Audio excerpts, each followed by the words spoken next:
Hi all, welcome your joining the adventure.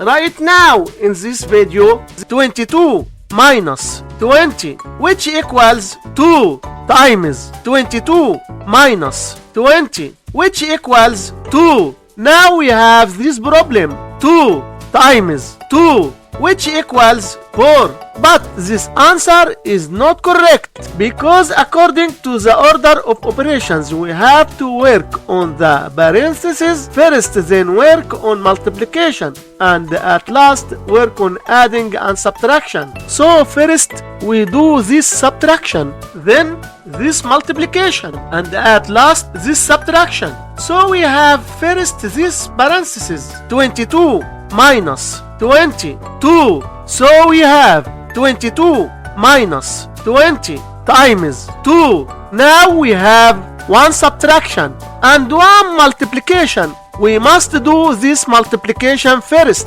then this subtraction. So 20 times 2 which equals 40. So we have 22 minus 40. So 22 minus 40 which equals minus 18. And this is our final answer for this problem. Hit like and subscribe to stay tuned for new uploads.